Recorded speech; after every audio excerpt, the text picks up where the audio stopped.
Jesus dali retirou-se para os lados de Tiro e Sidom. E eis que uma mulher cananeia, que viera daquelas regiões, clamava: Senhor, filho de Davi, tem compaixão de mim. Minha filha está horrivelmente endemoniada.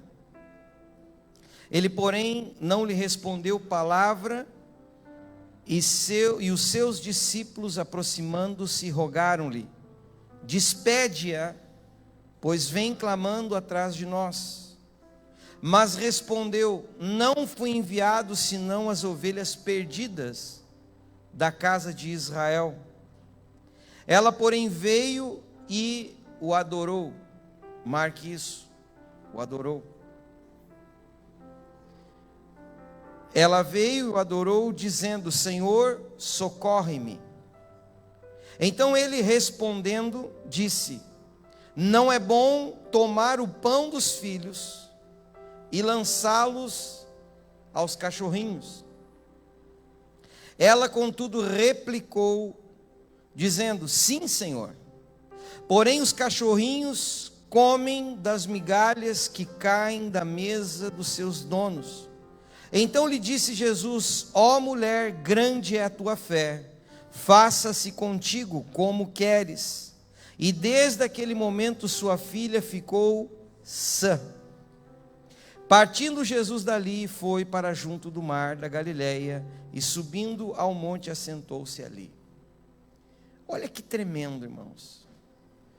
Em um dado momento da vida do ministério de Jesus, Jesus se depara com uma mulher ciro-feníciana, uma mulher que não pertencia ao reino de Deus, que não era de origem judia.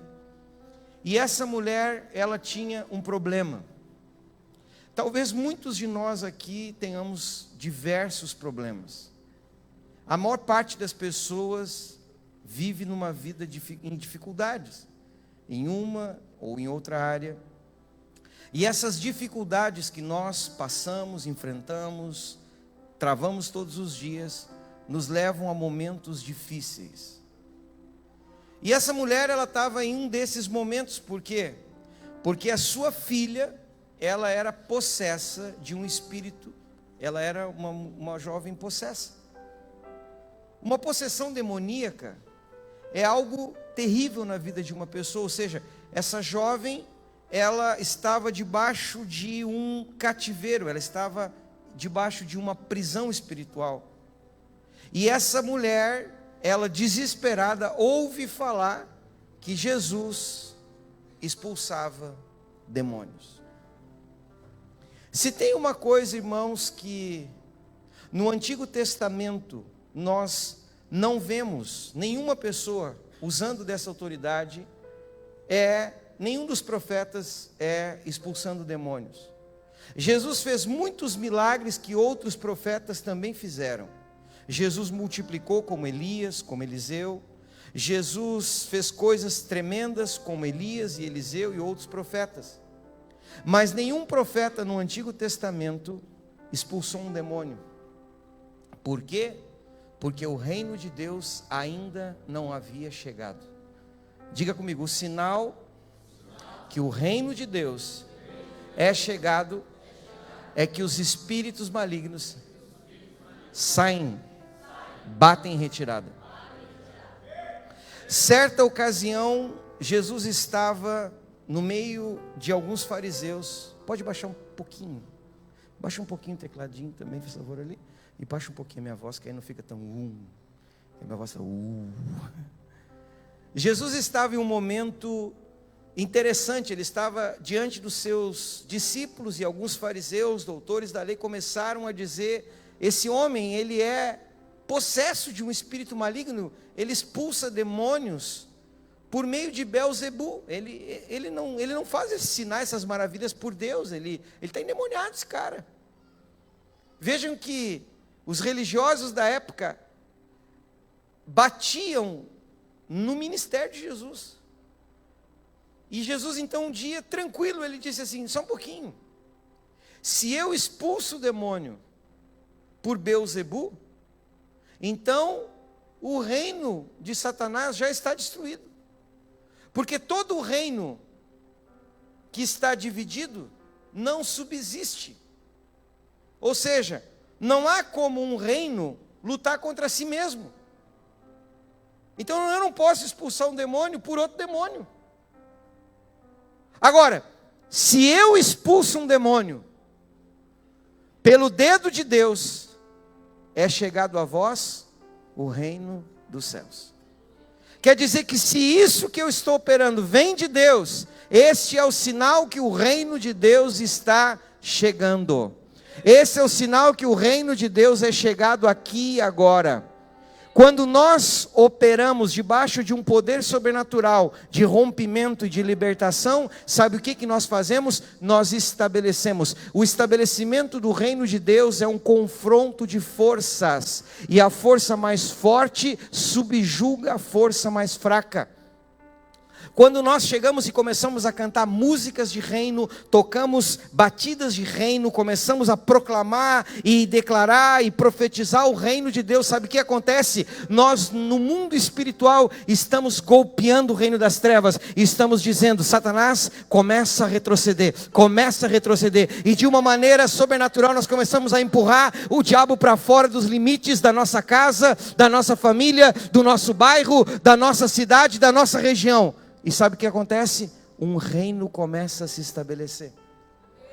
Por isso que era normal quando Jesus chegava em um ambiente e haviam pessoas possuídas de espíritos malignos, no instante em que Jesus chegava, aqueles espíritos começavam a gritar, começavam a se debater e saíam correndo. Por quê? Porque naquele instante o reino de Deus estava chegando. Um dos sinais que acompanham os que creem: em meu nome porão as mãos sobre os enfermos e os curarão. Levanta as tuas mãos. Diga-me: foi dada autoridade para curar enfermos. Aonde as minhas mãos tocam, a doença tem que sair. Se tem alguém doente, toca no teu lado. Se tem alguém com dor, diga: receba a cura agora. Sabe qual é o problema? Nós não usamos a nossa autoridade de reino. Quando Jesus estava com seus discípulos e perguntou: quem vocês dizem que eu sou? Pedro, cheio do Espírito de Deus, ele fala: tu és Yeshua HaMashiach. E Jesus responde: isso não foi carne nem sangue que te revelou, mas meu Pai que estás no céu. Pois eu te digo que tu és Pedro, sobre esta pedra edificarei a minha igreja, e as portas do inferno não prevalecerão contra ela. Não tenha medo do inferno. É o inferno que tem que ter medo de você. A igreja está se sentindo muito sucumbida. A igreja parece um bando de covarde. Esqueceram que Jesus, ao morrer na cruz, despojou Satanás na cruz. Ele despojou a Satanás. A Bíblia diz que ele subiu no madeiro e despojou publicamente, os expôs, tirou dele todas as autoridades. O diabo é derrotado, destronado, desarmado, destruído. Todo o poder e força que o diabo tem é o que você dá. Todo o poder e força que o diabo usa é o que você outorga. Quando eu e você pecamos, nós abrimos no mundo espiritual uma legalidade. Sabe por que muitas igrejas não operam no poder sobrenatural de Deus? Porque muitas igrejas têm medo de lidar com o pecado. Pecado tem nome. Nessa casa nós chamamos o pecado pelo nome. Nessa casa nós chamamos adultério de adultério. Nessa casa nós chamamos masturbação de impureza sexual. Nessa casa nós chamamos pornografia de impureza sexual. E nós chamamos o pecado pelo nome. Nessa casa nós não tomamos pecado por apenas um problema psicossomático de uma pessoa. E quando nós entendemos que pecamos, nós também sabemos que não somos imunes ao pecado. Então nós nos arrependemos, confessamos abandonamos e nos voltamos a Deus. Nenhum de nós aqui, a começar por mim, somos imunes ao pecado. Mas nós temos um remédio. E o remédio chama-se o sangue do Senhor Jesus Cristo. Pelo sangue nós somos purificados. Sabe por que muitas pessoas elas estão prisioneiras? E Satanás está dominando a sua casa, a sua família, suas finanças, seu lar. Porque dentro da sua vida há coisas que essa pessoa, ela não sabe lidar. Eu estava vendo na vida dos homens que testemunharam no culto das 18. E muitos deles estavam falando, haviam pecados que eu nunca havia conseguido confessar, eu não conseguia tratar. E às vezes nós temos pecados, irmãos. E sabe qual é o problema da igreja? A nossa aparência religiosa vale mais do que a nossa intimidade com Deus. O meu título, eu defendo mais do que a minha intimidade com Deus. A minha posição religiosa, eclesiástica, eu acabo defendendo ela mais do que a minha intimidade com Deus. Deus não rejeita um coração quebrantado. Deus não rejeita um coração humilde. E há muitas pessoas que elas têm dificuldade de reconhecer seus pecados. Davi era um homem segundo o coração de Deus, não porque ele era imune ao pecado, mas porque ele era rápido em arrependimento. Eu não digo que Davi foi um modelo de pai, eu não digo que Davi foi um modelo de marido, eu não digo que Davi foi um modelo de homem, mas ele foi modelo de um homem segundo o coração de Deus. Por quê? Porque Davi estava sempre pronto ao arrependimento. E essa palavra não pode ser esquecida no meio da igreja. Arrependimento. Sabe, muitos casamentos se destroem porque o homem não tem arrependimento. Muitos casamentos se destroem porque a mulher não tem arrependimento. E sabe o que é a falta de arrependimento? Orgulho. E sabe pelo que entra o orgulho? O orgulho produz no nosso coração, irmãos, uma raiz amarga. O orgulho no nosso coração produz um endurecimento dentro de nós. E quando nós estamos orgulhosos, sabe o que a gente diz? Não, eu não vou me dobrar. O coração quebrantado, ele está sempre pronto a render-se. O coração quebrantado está sempre pronto a curvar-se. O coração quebrantado está sempre pronto a dizer: Senhor, aonde está o erro? Eu estou pronto para consertar.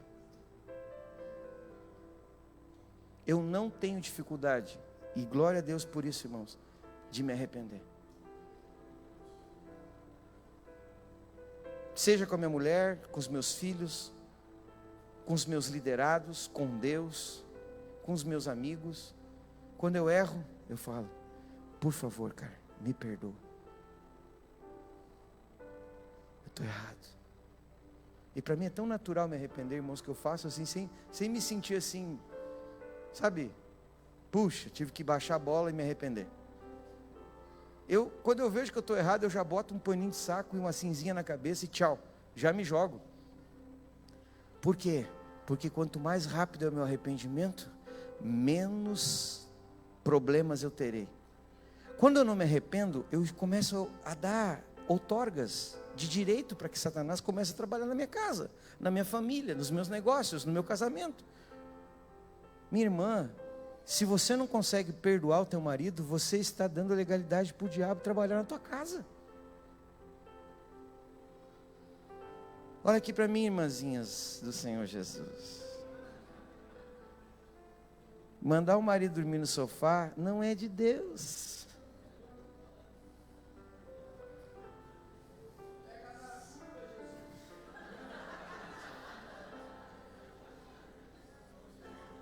Ficar sem falar com o marido um mês, uma semana, 15 dias, não é de Deus, irmã.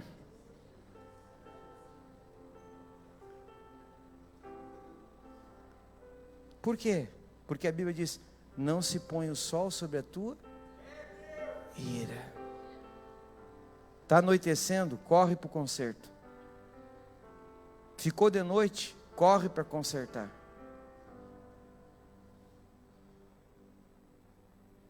Homem de Deus, não é de Deus, bonitão, você ficar sem falar com a tua mulher dentro de casa. O cara entra: como é que foi teu dia, amor? Bom. E tal coisa? Tá bem. E não sei o que? Não sei. E não? Talvez.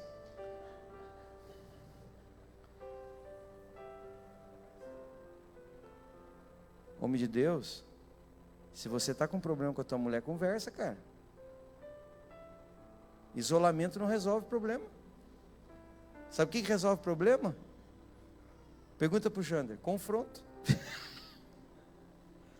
Com o que nós não gostamos. Diga: não, só um pouquinho, eu não gostei que tu me fez isso. É obrigação do outro gostar? Não. Quando alguém não gosta do que eu fiz, o que eu faço? Eu explico e depois eu peço perdão. Me perdoa, mas não foi minha intenção. Aí a pessoa que está ouvindo diz assim: sempre não é tua intenção.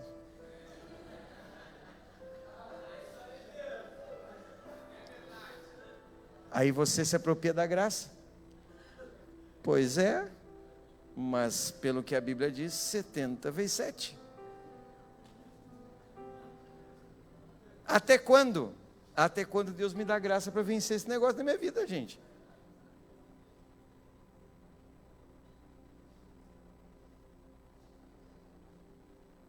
Essa mulher sírio-feniciana, ela estava desesperada. Quem tem problema com um filho sabe o que eu estou dizendo. Isso nos abala. E essa mulher tinha um problema religioso, irmãos. Ela não era do reino de Deus, ela não pertencia aos filhos de Deus, ela tinha uma outra religião.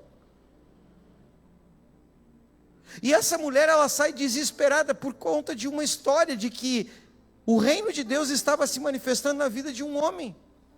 E essa mulher, então, ela desesperada, ela sai pelo caminho atrás de Jesus, gritando: ei, ei, filho de Davi, ei, filho de Davi. Quem é essa louca? Ah, não sei. E essa mulher, irmãos, continuava gritando.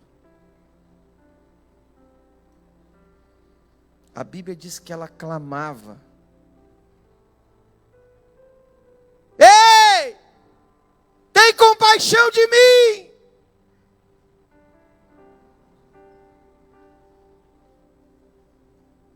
Sabe quando uma pessoa está desesperada? E ela se joga na frente de um carro, ela faz qualquer coisa.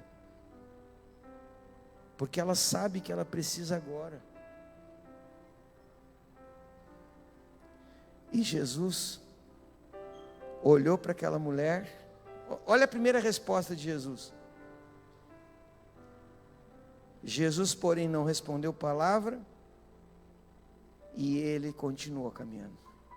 Sabe o que Jesus fez? Viu o griteiro da mulher e seguiu. E a mulher continuou. Muitas pessoas não alcançam a sua libertação porque desistiram de continuar clamando.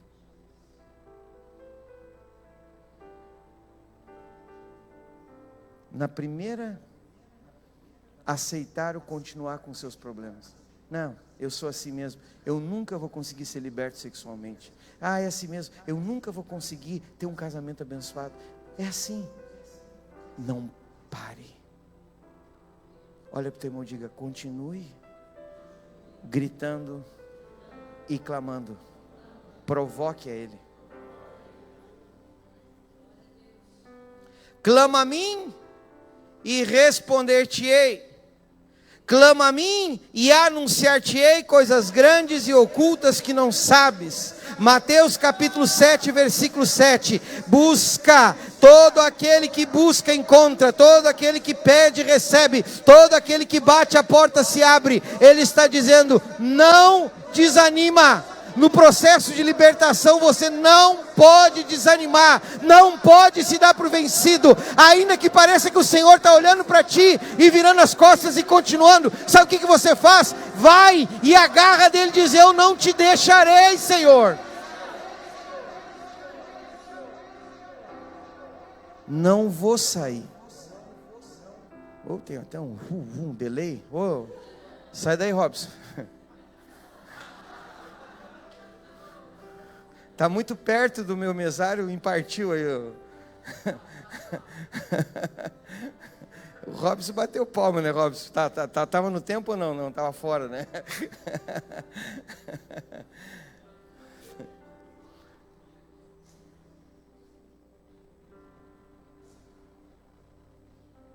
Os discípulos começaram a olhar e chegaram para ele, Senhor, manda essa mulher embora. Dá uma palavra para ela, diz que tu não vai fazer nada.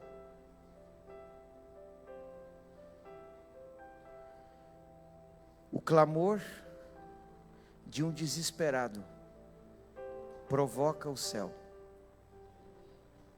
Olha aqui para mim. O clamor está ligado à intercessão. Há pessoas que elas só vão ser libertas quando elas estão sendo cobertas de uma intercessão profunda. Quando a Patrícia e o esposo chegaram aqui um dia e disseram, pastor, meu irmão pastor, precisa se libertar. Faz anos que eu luto por isso. Verdade ou não, Patrícia? E o que eu te disse? Nós vamos orar e esse cara vai converter. Sabe que a oração de um justo, ela é poderosa. Você sabe que eu sou fruto de uma intercessão de uma igreja? Sabe por que eu sou apaixonado por intercessão? Porque eu só estou aqui hoje pregando para vocês porque um dia um amigo meu se converteu e eu decidi desviar ele. Vou desviar esse cara. Eu disse, tu tá louco, cara, vai para a igreja, qual é a tua, rapaz? Esses pastores são tudo mentiroso, ladrão, roubam o dinheiro do povo. Eles falam que Deus é bom, não falam? Falo. Que Deus ama? Falo. Eu falei, eles aprendem isso, eles são ensinados, são treinados para mentir, rapaz. Dava uma pressão no cara. Convidava o cara para sair. Terminava o meu expediente, eu pegava o carro, ia lá na casa dele, tá, vamos dar uma volta, cara, sou teu amigo. Tá, vamos, Marcos, mas eu não vou beber. Que agora tu não pode beber, virou crente? Vamos dar uma volta, vamos na festa. Não, cara, eu não vou. Eu parava o carro na frente da festa. Vamos entrar, cara. Não vou entrar contigo. Foi que tu não pode? Por isso que eu não vou para a igreja, não pode nada. Eu entrava na mente dele. Eu era terrível, irmãos. Vocês não conhecem o homem que morreu. Ainda bem não ressuscita, Senhor. Aí ele chegou para o pastor da igreja e disse, pastor, meu amigo chama Marcos. Esse cara me atormenta todo dia. Ah, ele te atormenta? Me atormenta. Ah, é? É. Então nós vamos pegar o nome desse cara e não vamos botar na boca do sapo, nem debaixo de 7 palmos de terra, nem vamos sei lá o que com o nome dele. O nome dele vai para a boca dos intercessores. Porque a boca desses intercessores é santa. E tudo que eles ligam na terra está ligado no céu. A nossa igreja tinha intercessão 6 da manhã e do meio-dia 1, todo dia. E todo dia eles estavam lá, Deus, oramos pela vida do Marcos Fernando, que se converta, que se torne um pregador do evangelho, que saiba o quanto é pesado pregar a tua palavra. Pronto, me ferraram, irmãos. Acabaram com a minha vida. Eu gostava tanto da pedrada na igreja. Não, vou confessar meus pecados, fazer o quê? Hoje nós estamos se libertando, vamos se libertar completamente. Eu tinha uma turma de guris.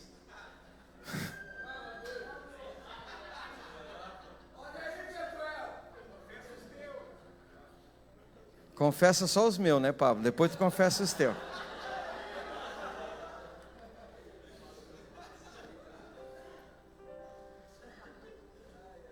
Tio Beto, tia Anice, me perdoa. Eles se reuniam na igreja lá e nós ia para a rua dar pedrada. Vocês não escutavam umas pedradas às vezes na igreja? Comia pedra em cima daquele telhado, lá era nós, pedra e pedra na igreja. Vamos dar-lhe pedra nessa igreja. Pá! Tem pior? Tem, irmãos. Eu trabalhava num bar noturno, eu era barman do bar.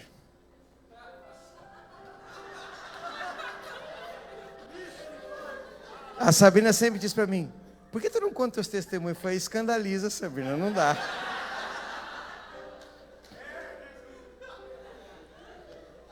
Aí a gente usava umas coisas lá, né? Ficava meio...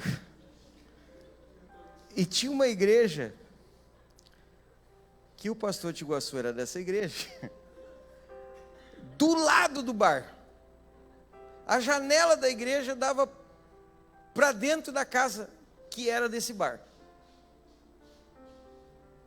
Rapaz, nós para lá de outros níveis, né?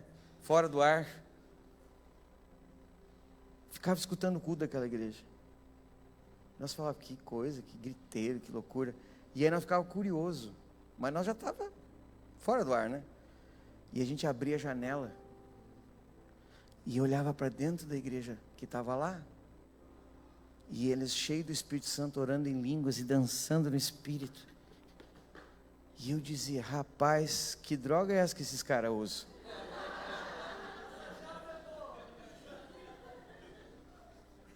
Porque o cara fuma tudo que é coisa, cheira tudo que é coisa aqui. E fica...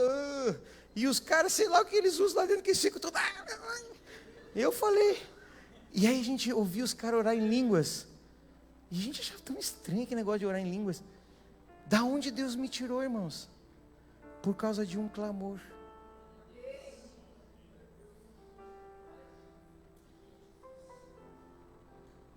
Mal sabia eu que eu ia trocar de loucura. Mal sabia eu. Sabe, às vezes eu estava no culto e a pedra comia em cima da igreja. E os diáconos vinham. Ah, pastor, estão dando pedra todo o culto. Eu falei, dá glória a Deus, irmão. E eu olhava para Deus e falava, tá bom, Senhor, tu já perdoou. Usa a mesma graça que tu usou comigo com eles. Eu vou ter prazer de um dia bater com os caras que apedrejaram a minha igreja. Os caras que quebraram o vidro do meu carro, que quebraram o farol, que riscaram meu carro. Sabe por quê? Porque Deus tem um plano na vida de cada homem, cada mulher, cada criança, cada jovem.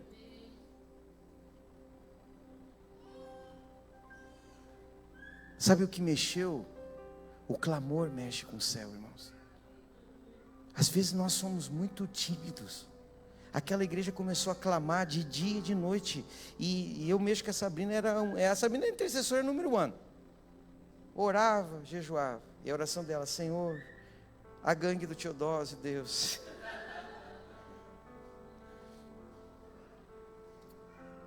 Essas almas para ti, Senhor. E pode ser que no meio deles tenham escolhido para mim, Jesus. Fazer o que, né? Deus usa.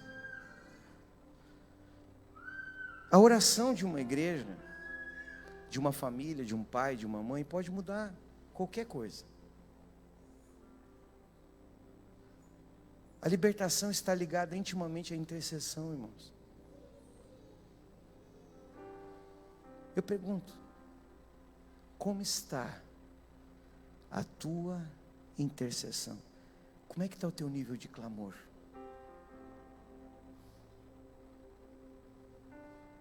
Tem pessoas da tua família que vão morrer e vão para o inferno. E você está pagando de bonito, de crente. Vai para o culto e posta selfie. Em vez de pregar o evangelho para eles. vem para o culto e bota, pá, power. Aqui é puro fogo, sei lá o que tem, tereteté. Foi um monte de coisa que o pessoal escreve nas fotos, e publica aqui, publica ali, e prega o evangelho. Se você tivesse a mesma vontade que você tem para publicar, para bater selfie, para publicar, para ganhar like, se você tivesse a mesma vontade de ganhar alma, já imaginou? Às vezes o cara pega lá, estou com 200 curtidas. Bah, visualização, top, visualiza aí, cara, curte aí, compartilha. E quantas pessoas você tem clamado para salvar?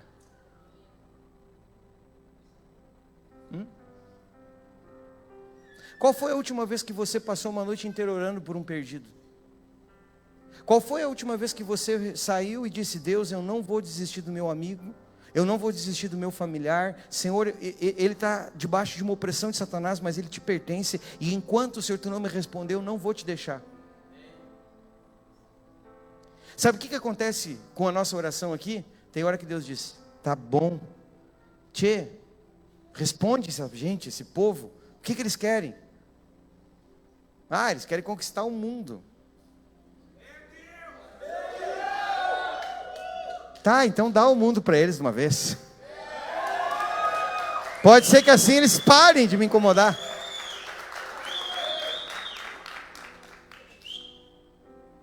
Clamor, paixão pela presença. Aquela mulher, ela provocou. Não, aí Jesus olhou para o clamor dela, o que Jesus fez? Olhou para ela e disse assim, mulher, não é bom, eu não vou te dar nada, tchau e benção.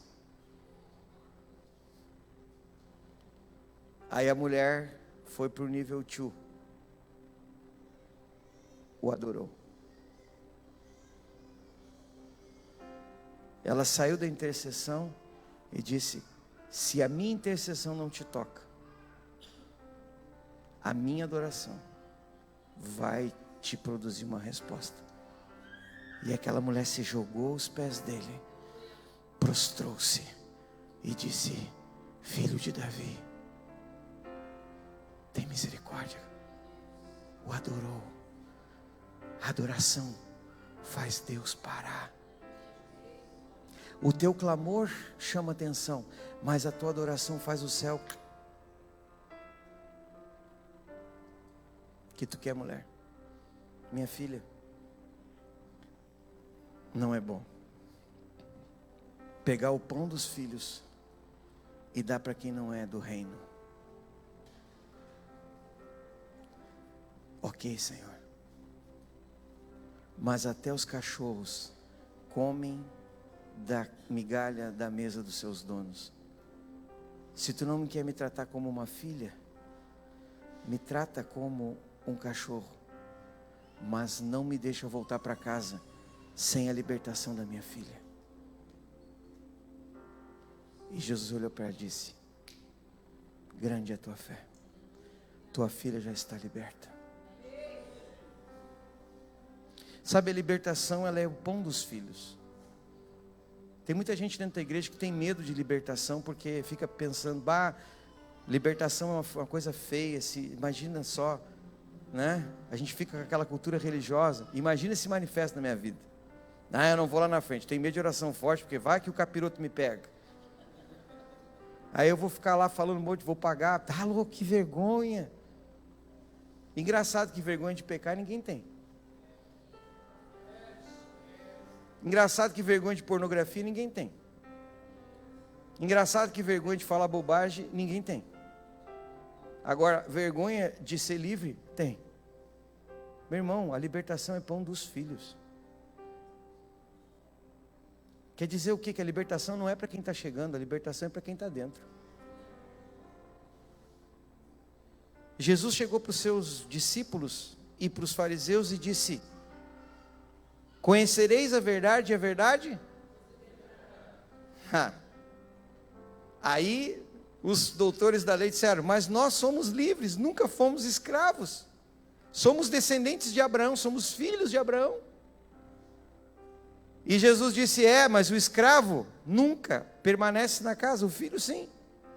E todo aquele que peca é escravo do pecado. O pecado te escraviza, meu irmão. O pecado destrói com a tua vida. E sabe como que tu alcança graça e libertação dos teus pecados? Clamando e adorando. Um irmão chegou para mim e disse assim: rapaz, um dia eu cheguei na tua igreja e falei: que gente doida, é cabeludo, é barbudo, é gente de brinco, piercing, é gente de touca, de sei lá de quê, gente com cabelo ponta para cima, ponta para baixo. Olhei para aquela turma lá, falei: tá louco, tudo mundano. Cheguei e levei um choque na igreja.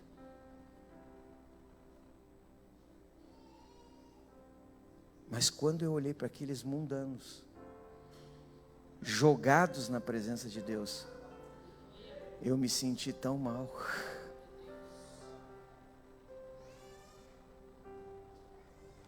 Eu não tenho nada com o piercing que você usa. Põe o piercing no meio da testa se você quiser. A testa é tua. Eu não tenho nada com o que você deixa de fazer. Agora eu tenho uma coisa que eu não aceito nessa casa. É pessoas que não queimem diante de Deus. Há uma coisa que eu não aceito nessa casa: pessoas que não chamem pecado pelo nome. Há uma coisa que eu não aceito nessa casa: pessoas que não amem o Senhor acima de tudo. Há uma coisa que eu não aceito nessa casa: pessoas que estejam dispostas a deixar tudo e seguir a Cristo. Libertação é pão dos filhos. Como somos libertos? Número 1, através da nossa confissão. Diga comigo: a libertação é um processo de arrependimento e de confissão. Hoje mesmo aqui você pode ser livre. Livre de um pecado, de uma maldição. Hoje você pode ser livre de um rancor, de uma mágoa. Tem pessoas que são prisioneiras, sabe do quê? Da ofensa. Não consegue perdoar, não, esvazia as caixinhas. Está sempre com as caixinhas cheias. Sempre com as meia velha guardadas. Deus está te chamando nessa noite, sabe para quê? Para você esvaziar toda a caixinha. E dizer para o teu irmão: cara, eu te perdoo. Sabe, hoje tu não me deve nada. Sabe por quê? Porque tu não pode me pagar. A gente tem uma doutrina espírita que diz assim: aqui se fez. Isso é espiritismo, viu? Se você quiser pagar a tua dívida, você não tem como. Se você pudesse pagar a tua dívida, Jesus não precisava descer. Quando você não tem como pagar a tua conta, você tem que chamar quem tem para pagar. E Ele vem e paga com o sangue dEle. Às vezes a pessoa te ofende, ela não tem para te pagar. Ela não tem amor para te dar. Então você tem que usar com ela graça e misericórdia. E ser livre do sentimento de rejeição, de abandono, de ofensa.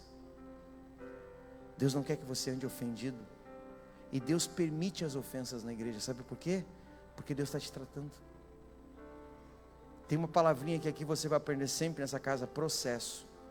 E às vezes Deus bota uma lixa, uma íngua debaixo do teu sapato, para você ficar brabo, para Deus extrair o teu melhor e não o teu pior, para Deus tirar de você isso que é ruim. Quantos me entendem? Diga para o teu vizinho: libertação é pão dos filhos. Segundo passo para mim ser livre, depois de eu confessar, eu devo renunciar esse peso e essa opressão sobre minha casa, minha vida. Você tem que aprender a tomar autoridade, irmãos. Um dia eu cheguei em casa, estava minha mãe gritando, uma gritaria. Eu falei: pô, o que o GG fez? O troço pegou pro GG, cara. Cheguei lá, falei: o que houve, mãe? Não dá bola. Ele foi, tá, mas o que houve? Cadê o pai? Não está em casa. Tá, o que tu tá braba? Não é contigo nem com o teu pai. Eu digo, tá bem, com quem é então? Com esse capeta desgraçado, estou mandando ele embora, ele acha que ele é alguma coisa, ele não é nada. Eu falei, ô baixinha metida essa, né? Mulher, em vez de você brigar com o marido, briga com o capeta. Em vez de você querer dar vassourada, tem mulher que diz, por que você não pega o diabo? Ah, pastor, o diabo eu tenho medo. Não, mas você tem que aprender a usar a tua autoridade. O espírito de miséria está lá na tua casa. Tudo está quebrando. Aí você, não, só um pouquinho. Tem algum pecado, senhor, aqui? Aí Deus fala, filho, não está dando dízimo. Puxa, aquela bança, então tá. Vou devolver o dízimo. Dá bem, devolver o dízimo. Pastor, continuou quebrando as coisas lá em casa. O que eu faço? Bom, agora você vai pegar esse espírito que entrou aí dentro e vai mandar ele embora. Manda embora. Você vai ver que funciona, irmãos. A primeira vez que você mandar um demônio embora e ele for, você vai dizer, uau, me senti mais forte. Quer dizer que aquele bicho que eu servia, aquele bicho que me mandava, aquele bicho que fazia eu fazer as coisas, agora me obedece.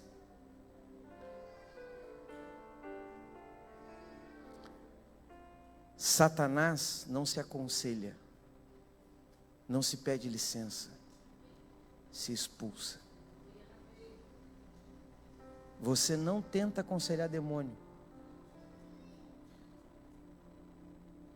Tem gente que quer dar aconselhamento para demônio. Pois é, tadinho, né? Eu acho que estava na 15ª geração da tua vida, meu filho. O que está acontecendo? Aí você fica explicando. Espírito de rejeição. Eu te repreendo. Sai do coração dele.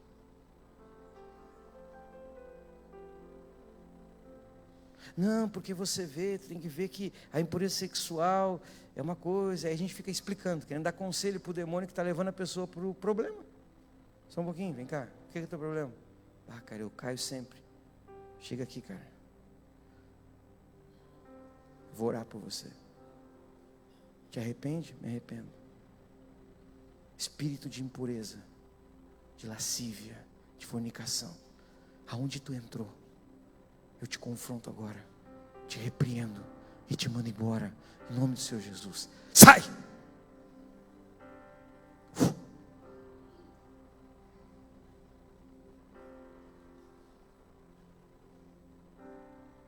Libertação é dos filhos. Pare de andar com medo. Eu não sei se está aqui o Darlan está aí. Não? Eu tenho um testemunho muito bonito assim do Darlan e da Miriam, né? Até contei hoje lá no encontro. Um dia a Miriam estava liderando uma célula, e aí na célula dela veio uma família lá e pediram para ela ir visitar uma mulher doente que ela era paralítica. Ela chegou lá e começou, não, porque você tem que ir na minha igreja, porque lá na minha igreja um milagre acontece. Não, porque lá a gente já viu o paralítico sair caminhando. Não, lá surdo, cego, e isso acontece. E começou a fazer, entendeu? Bombar aqui a igreja. Não, porque tu não conhece meu apóstolo. Se o meu apóstolo vier aqui orar, essa mulher vai caminhar. Aí ela pensou, vou ligar para o apóstolo. Quando ela pegou o telefone, eu sei lá o que para me falar comigo, ela lembrou, já sei a resposta dele. Ele vai mandar eu orar por ela. Aí ela voltou e disse assim, mas assim, o Deus da minha igreja e do meu pastor é o meu Deus. E eu vou orar por ti. Tu crê? E ela disse, pastor, eu apavorada. E a mulher disse, creio. E ela orou pela mulher paralítica. Orar é fácil.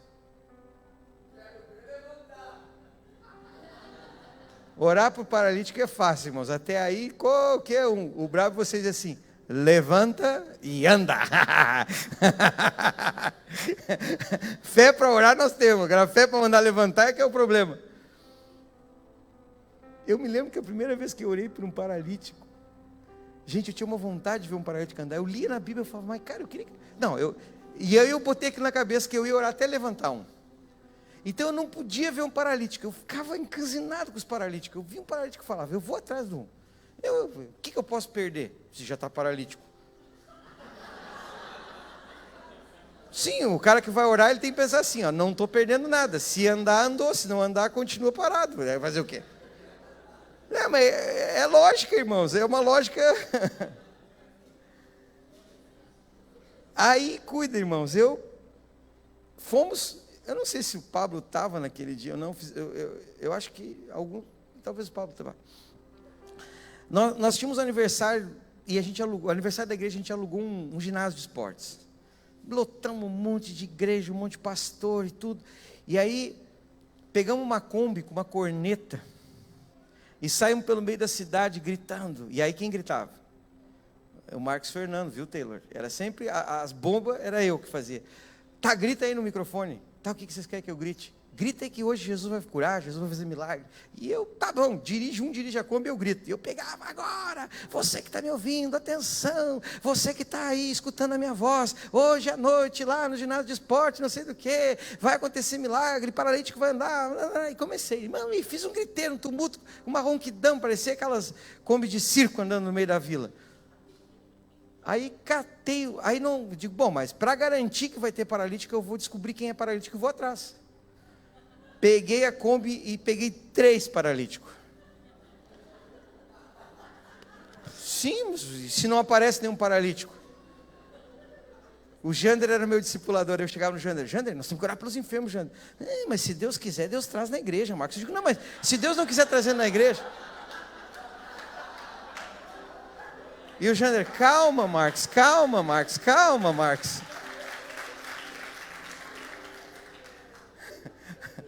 E balançava o pezinho, bem rápido. Fazer o que? Eles contavam que expulsavam o demônio, nos incendiavam, depois queria que nós tivéssemos calma. Não queria calma, não queria expulsar demônio, quando é enfermo. Sabe qual é o problema da igreja hoje? O pessoal quer ficar em casa assistindo vídeo. Mas vamos para a rua pregar o evangelho, gente. Mas vamos tumultuar essa cidade. Se você for preso, eu te liberto depois, eu vou lá te visitar. Botei 3 na Kombi. Levei. Só que eu não era pastor. Eu não era nem co-pastor. Cheguei lá, botei os enfermos lá e, meu Deus do céu, eu estava agoniado com aquele culto. Teve dança, teve apresentação, teve coreografia. E eu dizia, mas que tanta coisa, por que não oro pelos doentes de uma vez, meu Deus do céu? Teve pastor falando, teve pastor orando, meu Deus, teve tanta gente falando tanta coisa. E daqui a pouco lá, bom, agora vamos orar pelos doentes. Pastores titulares. Eu falei, pá, que droga, cara. Pô, aí tá, eu falei, tá, vou ficar intercedendo. E eu aqui, que nem um bulldog atado, irmãos, ó.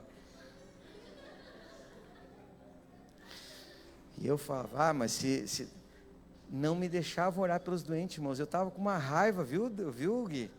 É assim que a gente cresce. E eu olhava para o meu pastor, ele fazia sinal e meu pastor nem me olhava. Gente, você acredita que nenhum pastor, era uns 20, nenhum orou pelos paralíticos? Claro, irmão, vocês acham que eles são bobos? Ninguém vai orar para o paralítico. O cara botou a cara para bater. Orou e não funcionou, ficou no prejuízo. Como eu não tinha nada, Deus usa os que não têm nada a perder. Deus usa aqueles que não estão nem preocupados se vai ter fama ou não fama. Eu falei, eu estou lá. Gente, minha agonia aumentou. Eu falei, mas que ninguém vai orar para esses doentes. Aí, o bispo lá virou para um lado. E eu olhei para o meu pastor e falei, ei pastor, era que nem largar a corrente. Eu fui direto no paralítico. Agarrei o paralítico, falei, cara, tu crê? E o cara, eu creio, então orei por ele, eu comecei a orar, e o cara de muleta, e eu peguei, tu crê? Crê, então levanta em nome de Jesus e anda. Ele, tirei a muleta e disse, caminha, cara. E os pastores lá no meio do povo, e daqui a pouco o paralítico caminhando, lembra, correndo assim na frente do altar. Meu, aí a casa caiu, cara, os caras falaram, uau, aí começaram a vir, entendeu? Aí depois que o negócio está feito, todo mundo quer orar, né?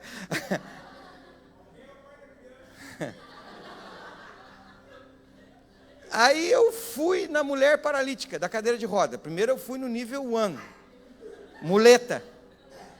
Claro, né, irmãos, não vamos sair no hard de finanças. Primeiro tu mata o gigante da fase 1. Fase 2. Mulher paralítica. E eu olhei, quanto tempo você está paralítica? Ei, tantos anos. Só sente alguma coisa? Nada, meu filho. Orei, soprei, ungi. Meu Deus do céu, dei tapa, fiz tudo que eu sabia, que imaginava. A senhora sente alguma coisa? Não, meu filho. Uma dormênciazinha lá na ponta do dedão. Então só está curada. Está curada. E eu comecei a dizer, ela está curada, gente. E os pastores, ela está curada. Botei de novo os doentes, 2 curados e ela continua na cadeira. Pus ela de volta na Kombi e fui dirigindo a Kombi dizendo, só está curada, né? Não, só está curada. Cheguei na casa dela, larguei ela para o filho dela, falei, olha, a tua mãe foi curada. Aí o filho dela,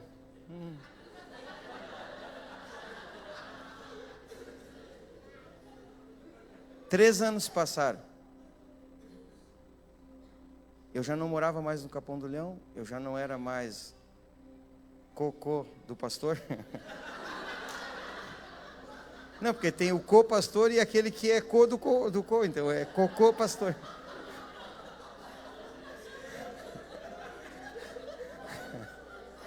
Eu já não era.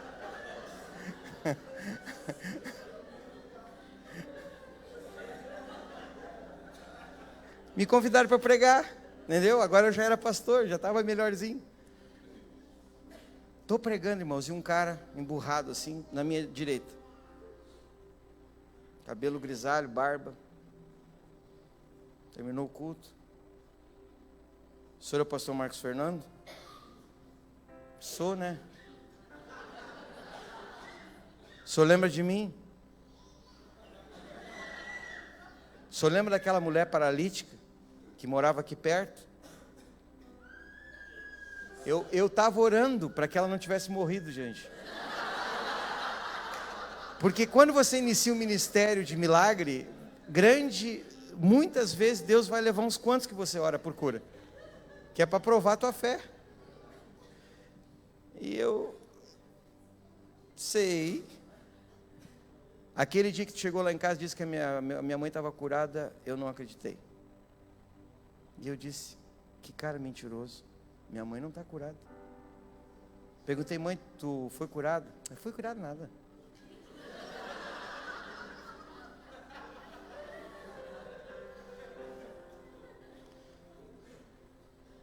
Um dia minha mãe está sentada, dito por ele, irmãos. Deus é minha testemunha. Ele disse, pastor, eu vim aqui para dar um testemunho. Eu não sou da igreja, mas pelo milagre que a minha mãe viveu, eu disse que o dia que eu soubesse que tu estava de volta na cidade, eu ia te procurar. E eu vim aqui para testificar que tu és um homem de Deus. E eu digo, então conta. E ele disse, estava minha mãe, botei ela queria que eu arrumasse uma horta dela. E eu pus a minha mãe sentada na cadeira de roda, na área, no fundo do pátio, olhando para mim. E ela começava, guri de 50 anos, faz esse canteiro direito, levanta mais alto, isso quando der chuva vai desmanchar tudo, vai levar embora a semente. Mãe, tá bom, não tá bom. Mãe, tá bom, mãe, eu estou fazendo o meu melhor. A mãe fica incomodando. Se eu pudesse caminhar, tu ia ver. que eu ia aí fazer esse negócio melhor que tu. E ele virado, ajoelhado no chão. Quando ele vira, ela está falando com ele em pé. E ele começa a chorar. E ele diz: mãe, que guri? Olha para baixo.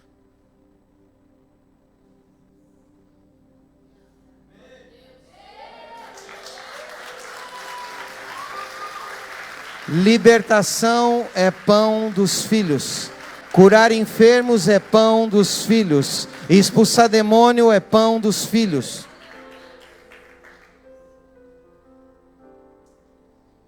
Não é pão dos pastores, nem dos evangelistas, nem dos apóstolos. É pão dos filhos. Tinha uma congregação, porque não pensa que quando a gente começa a pregar o evangelho, os caras vão dando logo o culto de domingo para você pregar. Marcos, pois não, pastor? Lá no Pavão, tem uma congregação. Sim, senhor, eu pensando, o pastor vai me mandar pregar. Não, tu vai ser o motorista do irmão. Poxa, coitado do irmão, não tinha muita facilidade na leitura bíblica. Tá bom, você motorista do irmão. Entrei no carro com o irmão, líder da congregação, o co-líder e eu, você já sabe. Eu era motorista. Aí eu estou lá, levando os queridos de Kombi. Kombi da igreja que eu tinha dado de oferta.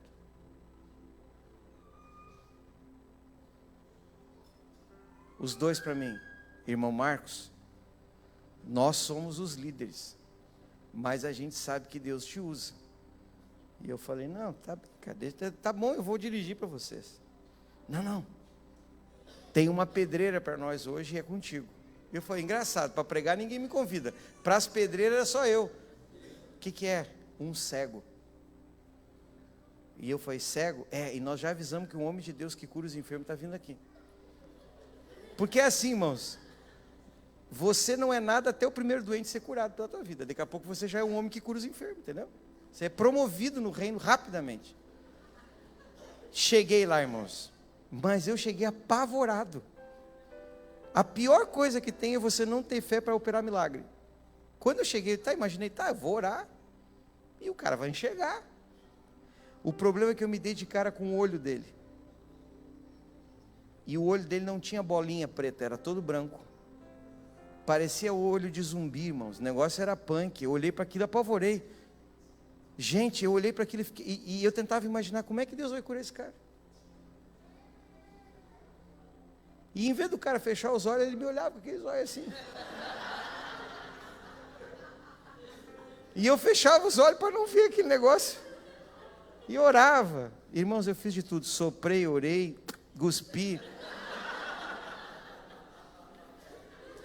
Vê alguma coisa? Alguma sombra? Algum vulto? Alguma imagem? Vejo não.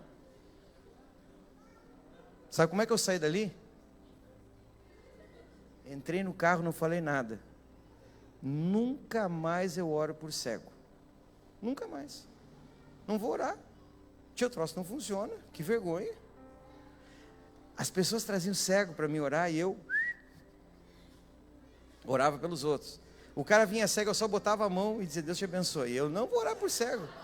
Eu já tinha tomado uma, já tinha apanhado. Aí um dia, estou pregando em Rio Grande e o negócio não estava legal. O pastor me convidou, mas não me dava muito crédito. Ele falou: eu fiz um culto aqui. Tinha uma meia dúzia de irmãos assim, não foi aquele culto assim, sabe, não foi um culto. E no final chega uma irmã, eu me lembro muito assim, porque ela dava assim os ares de temperamento da irmã Leniche. Querida, amada do meu coração. O dia que eu chegar no céu, eu vou dar um beijo nela. E ela vai dizer: meu pastor! E aquela senhora foi trazida pela neta, assim, pela mão. E aí a moça disse para mim assim: o senhor pode orar pela minha avó? E eu até estava querendo que acontecesse alguma coisa.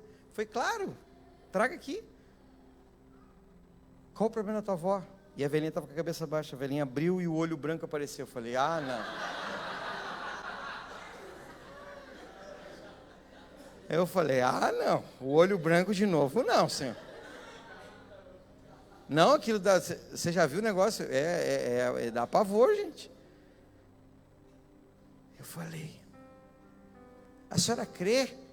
E aí ela deu uma assim, meu filho, se eu não crer, você não estava aqui.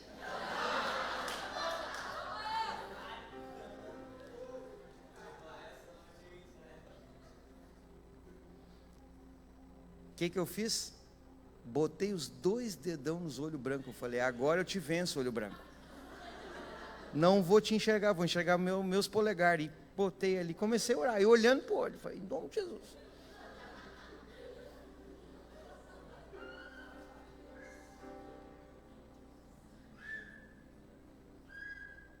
Quando eu tiro meu polegar, a carne branca grudada nos meus polegares.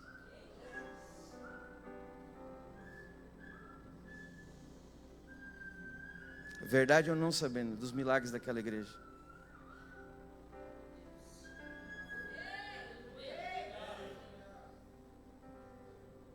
Os 2 polegares. E essa senhora começou a gritar. Eu vejo. Eu vejo. A partir dali, pode vir com olho, sem olho, com branco, sem branco, verde, azul, zumbi. Se eu não me apavoro muito, eu meto os dedão.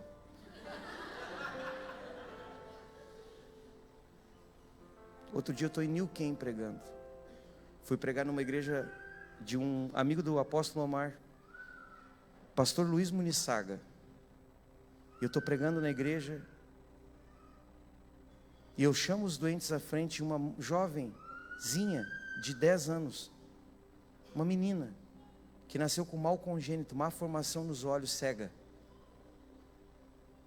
Quando eu imponho as minhas mãos sobre a menina, ela volta a enxergar. No instante que aquela menina volta a enxergar, uma senhora de 80 anos, cega, no meio da congregação, foi curada, sem ninguém tocar nela. Sabe por quê? Porque curar enfermos é pão dos filhos. Cadê teu pão?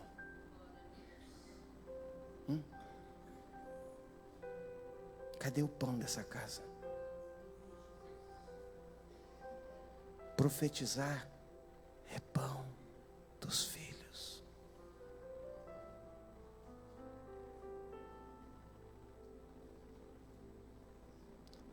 Os maiores milagres que essa cidade vai ver não serão feitos pelas minhas mãos. Olha para as tuas mãos. Aí está. Deus quer te usar, meu irmão. Aonde estão os corajosos dessa casa? Aonde estão aqueles que, não por orgulho, viu, irmãos, eu nem conto essas coisas. É a primeira vez que eu conto algumas coisas para vocês aqui. Porque eu não gosto que as pessoas se apoiem nos milagres que Deus me usou, ou que me usa, ou que vai me usar. Eu não estou preocupado com isso. Porque eu não sou melhor do que ninguém. Eu só entendi quem eu sou em Cristo. Libertação é o teu pão. Não fique possesso, não fique em cativeiro. Curar enfermos é teu pão. Sabe, todo dia de manhã Deus te dá um pão. E Ele diz, está aqui o teu pão. Usa, come. Quando o enfermo vem no teu caminho, nem me liga. Se Deus mandou para ti, é contigo o mistério.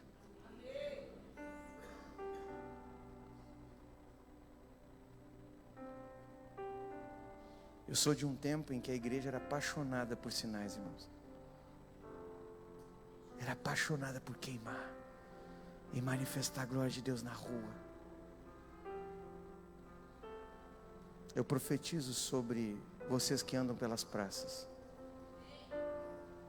que não vai ser só apenas um movimento de jovens, vai ser uma dispensação de poder sobrenatural.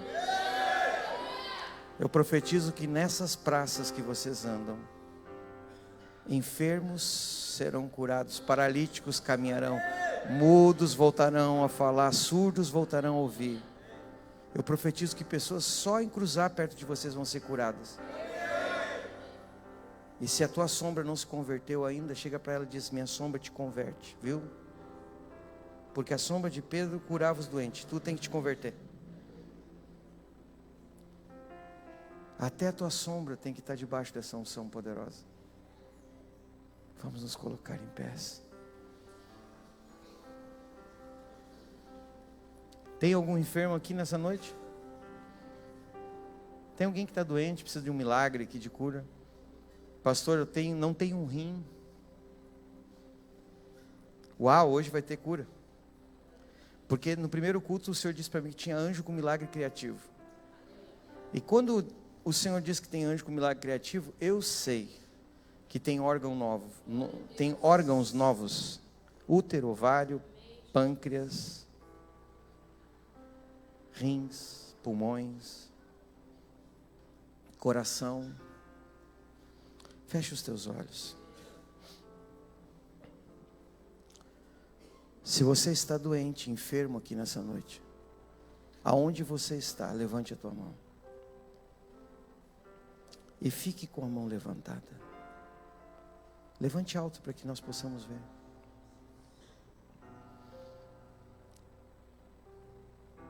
Se você está perto de uma pessoa que levantou a mão e você crê que Deus pode te usar com cura, eu quero que você vá até essa pessoa e você